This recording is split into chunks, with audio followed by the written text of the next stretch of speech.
Hello again, Lockpicking Paul here, and what I've got tonight is an Avocet ABS. Actually, I've got two.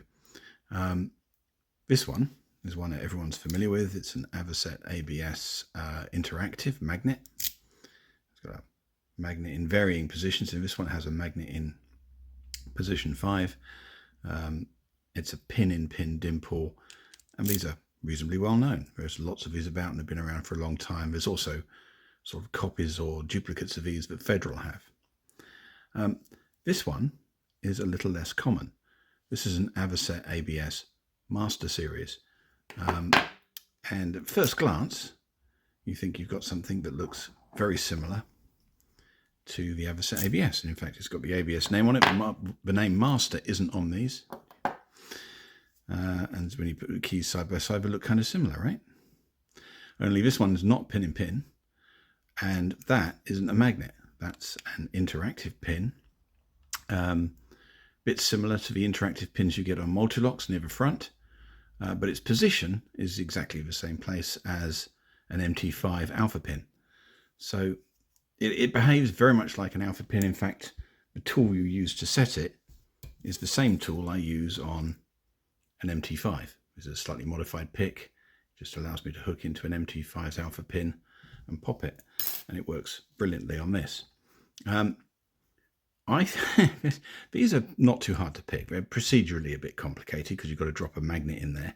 This one you don't need to do that with, but the pinning is really quite finicky in terms of when you pick it. You have to be very precise, otherwise it will just overset. It doesn't help with that very, very low lift in position 2, but all of these pins will overset it.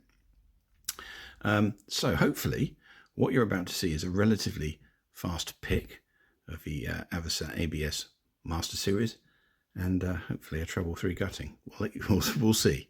I haven't done that yet, so this is going to be a first for me. All right, I'll get this set up and I'll be back in just a moment. Right, let's get the open.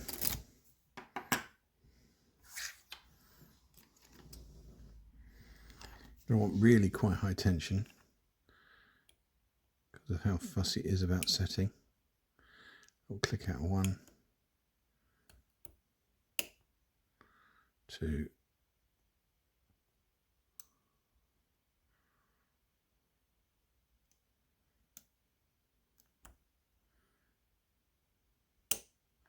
3, 4,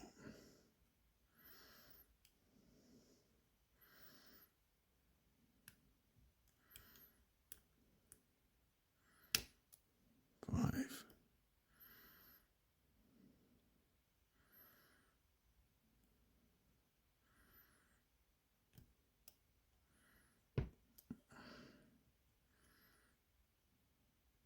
6 is a very high lift. There you go. And that click, that sharp click at the end there, was it coming off of the pins and onto the alpha pin. So just go and locate that and pop that. It's a bit more fiddly to locate than on an MT5, but there you go. It's open. Right, nice and quick. Let's get it gutted. Oh, point to note about these: if you do open them and it drops all the way open like that, you don't even notice in the back that pin is the alpha driver that's sticking up. And something that happened to me first time I picked it, so I didn't notice that, and basically that pin semi-bricked the lock. So you've got to be ever so careful if you do pick one of these to watch for that. So all I need to do is actually tuck that back into the let's come out. It's made life a little bit difficult. There you go. It's self-gutting. The spring in this particular case is below the line of the plug, so we should be right getting a shim in there and getting that out. But I do want to turn that core but not lock it back up again, because it will be a bit of a pain to unbrick it. There you go, it's a core turned. So we'll get a shim in there, we'll get that gutted. So that, technically speaking, is pin 7. So let's switch back to autofocus. There we go. We'll put that in the 7th chamber. 1, 2, 3, 4, 5, 6, 7. That's in there. Right, get a shim in there.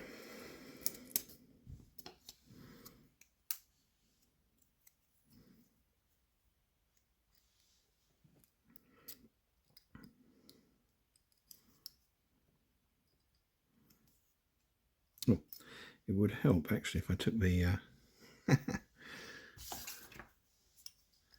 took the split pin off the back.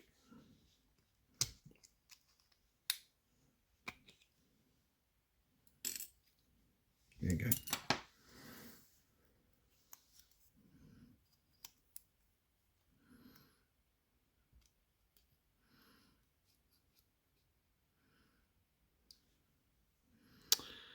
Right, make sure I got this the right way up.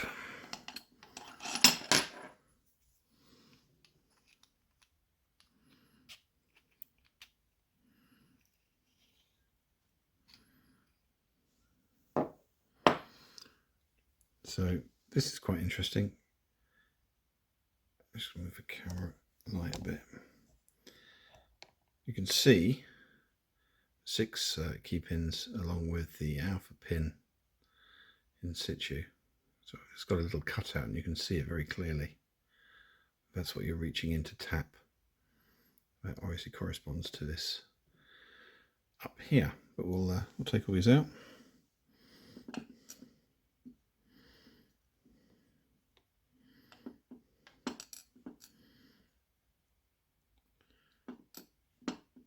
Pretty long key pins. Oh, one of them's a torpedo. Oh.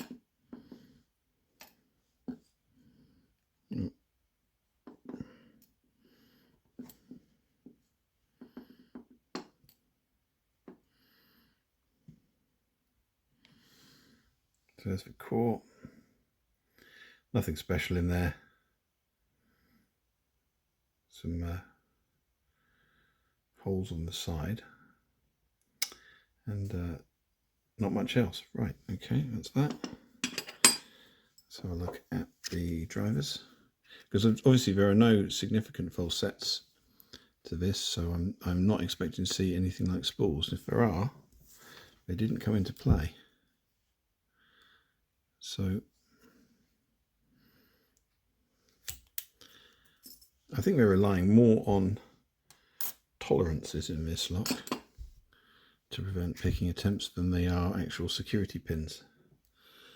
But we'll see. So yeah, we've got a standard in 1, standard in 2, standard in 3. Oh, we do have a spool. Like I said, that didn't come into play. Another spool.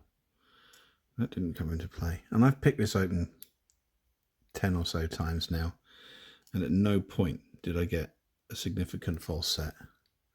In fact, barely any false set. So, odd. Let's tilt the camera down. There are pins, so you can see a torpedo key pin and 2 spools. And the alpha pin at the back, but really not much more to it than that. Very, very straightforward, but you know, not the easiest pick in the world. It looked fast. A bit of practice went into that. First time it took me a heck of a lot longer to work out the recipe to get it open. All right, that's it for tonight. Hope you enjoyed it. Enjoy picking. Cheers.